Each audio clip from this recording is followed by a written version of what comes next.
Hi hello welcome back to my channel. ಎಲ್ಲರೂ ಹೇಗಿದ್ದೀರಾ?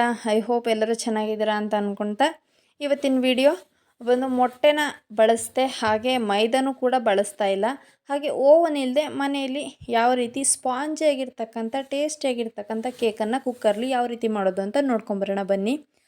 ಮೊದಲಿಗೆ ನಾನಿಲ್ಲಿ ಕೇಕ್ ಬ್ಯಾಟರ್ನ ಹಾಕೋದಕ್ಕೆ ಕುಕ್ಕರ್ನ ರೆಡಿ ಮಾಡಿ ಇಟ್ಕೊಂಡ್ಬಿಡ್ತೀನಿ.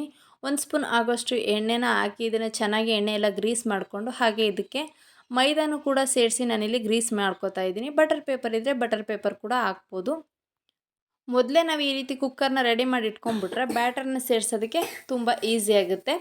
ನಂತರ ನಾನಿಲ್ಲಿ 1 ಕಪ್ನ ಅಳತೆಯ ಪ್ರಕಾರ 1/4 ಕಪ್ ಆಗುವಷ್ಟು ಎಣ್ಣೆ, ಹಾಗೆ 1/4 ಕಪ್ ಕಾಯಿಸಿ ಆರಿಸಿರ್ತಕ್ಕಂಥ ಹಾಲು, ಹಾಗೆ 2 ಸ್ಪೂನ್ ಮೊಸರನ್ನ ನಾನಿಲ್ಲಿ ಸೇರಿಸಿ ಚೆನ್ನಾಗಿ ಮಿಕ್ಸ್ ಮಾಡ್ಕೊತಾ ಇದ್ದೀನಿ.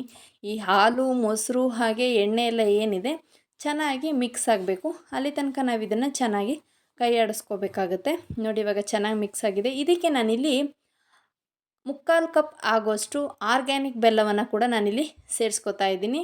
ನೀವು ಸ್ವೀಟ್ ಸ್ವಲ್ಪ ಜಾಸ್ತಿ ಬೇಕು ಅಂದರೆ 1 ಗೋಧಿ ಹಿಟ್ಟಿಗೆ 1 ಅಳತೆಯ ಬೆಲ್ಲವನ್ನು ಸೇರಿಸ್ಕೋಬೋದು. 3/4 ಕಪ್ಪು ಸಾಕಾಗುತ್ತೆ. ಹಾಗಾಗಿ ಇದನ್ನು ಕೂಡ ಚೆನ್ನಾಗಿ ಬೆಲ್ಲ ಕರಗೋ ತನಕ ನೀಟಾಗಿ ಮಿಕ್ಸ್ ಮಾಡ್ಕೋಬೇಕು. ಮಿಕ್ಸ್ ಆದ ನಂತರ ಇದಕ್ಕೆ 1 ಕಪ್ ಆಗೋಷ್ಟು ಗೋಧಿ ಹಿಟ್ಟನ್ನು ಕೂಡ ನಾನಿಲ್ಲಿ ಸೇರಿಸ್ಕೊಂಡಿದ್ದೀನಿ.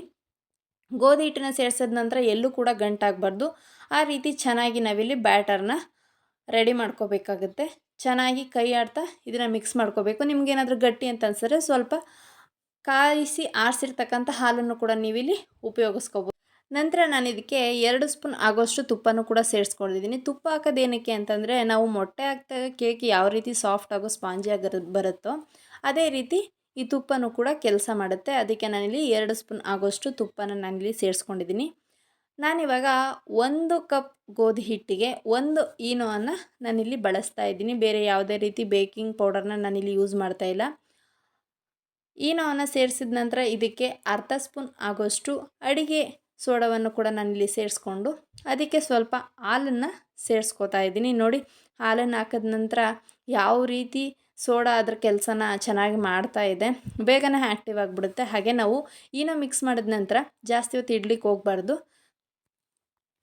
ಇವಾಗ ಕೇಕ್ ಬ್ಯಾಟರ್ ರೆಡಿಯಾಗಿದೆ.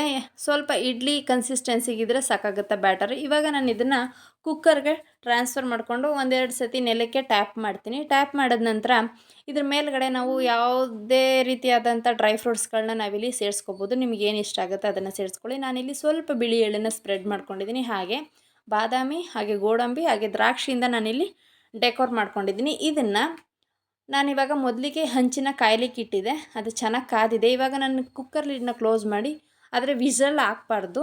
ಇದನ್ನು ಒಂದು 45 ನಿಮಿಷ ಚೆನ್ನಾಗಿ ಕುಕ್ ಆಗ್ಲಿಕ್ಕೆ ಬಿಟ್ಬಿಡ್ತೀನಿ. ನೋಡಿ, ಇವಾಗ ಒಂದು 45 ನಿಮಿಷ ಆಗಿದೆ. ಯಾವ ರೀತಿ ಕಾಣಿಸ್ತಾ ಇದೆ ಅಂತ ತೋರಿಸ್ತಾ ಇದ್ದೀನಿ. ಹಾಗೆ ಇದು ಬೆಂದಿದೆಯಾ ಇಲ್ವಾ ಅಂತ ಒಂದು ಸತಿ ಚೆಕ್ ಮಾಡ್ಕೊಂಬಿಡೋಣ. ನಾನಿಲ್ಲಿ ಒಂದು ಟೂತ್ ಪಿಕ್ಕನ್ನು ತೊಗೊಂಡಿದ್ದೀನಿ. ಟೂತ್ ಪಿಕ್ಕನ್ನು ಅಲ್ಲಿಗೆ ಚುಚ್ತೀನಿ. ನೋಡಿ, ಸ್ವಲ್ಪ ಕೂಡ ಅಂಟ್ಕೊಳ್ಳೋದಿಲ್ಲ. ಇಷ್ಟಾದರೆ ಕರೆಕ್ಟಾಗಿ ಬೆಂದಿದೆ ಅಂತ. ನಿಮಗೇನಾದರೂ ಅಂಟ್ಕೊಳ್ಳುತ್ತೆ ಅಂದರೆ ಮತ್ತೊಂದು 5 ನಿಮಿಷ ಬೇಯಿಸ್ಕೊಳ್ಳಿ, ಸರಿ ಹೋಗುತ್ತೆ. ನಂತರ ಇದು ಕಂಪ್ಲೀಟಾಗಿ ಕೂಲ್ ಆಗ್ಲಿಕ್ಕೆ ಬಿಡಬೇಕು. ಇದು ಕೂಲ್ ಆದ ನಂತರ ನಾನು ಒಂದು ಚಾಕುವಿನ ಸಹಾಯದಿಂದ ಎಡ್ಜಸ್ನೆಲ್ಲ ನೀಟಾಗಿ ಬಿಡಿಸ್ಕೊತೀನಿ. ಬಿಡಿಸ್ಕೊಂಡ ನಂತರ ಒಂದು ಪ್ಲೇಟ್ಗೆ ಟ್ರಾನ್ಸ್ಫರ್ ಮಾಡ್ಕೋತೀನಿ. ನೋಡಿ, ಎಲ್ಲೂ ಕೂಡ ಸ್ವಲ್ಪನೂ ಅಂಟ್ಕೊಳ್ಳೋದಿಲ್ಲ, ಚೆನ್ನಾಗಿ ಬಿಡಿಸ್ಕೊಬೋದು. ನೋಡಿ ಎಷ್ಟು ಸ್ಪಾಂಜಿಯಾಗಿ ಬಂದಿದೆ ಅಂತ. ಹಾಗೆ ಟೇಸ್ಟು ಕೂಡ ತುಂಬಾ ಚೆನ್ನಾಗಿರುತ್ತೆ. ನಾವು ಇದಕ್ಕೆ ಯಾವುದೇ ರೀತಿಯಾದಂಥ ಬೆಲ್ಲ ಹಾಗೆ ಮೈದಾ ಏನೂ ಯೂಸ್ ಮಾಡಿಲ್ಲ. ಸಖತ್ ಟೇಸ್ಟ್ ಇರುತ್ತೆ. ಹಾಗೆ ತುಂಬಾ ಸ್ಪಾಂಜಿ ಅನಿಸುತ್ತೆ. ನಾವು ಗೋಧಿ ಹಿಟ್ಟಿನಿಂದ ಮಾಡಿದ್ದೀವಿ ಅಂತ ಯಾವುದೇ ಕಾರಣಕ್ಕೂ ಅನಿಸೋದಿಲ್ಲ.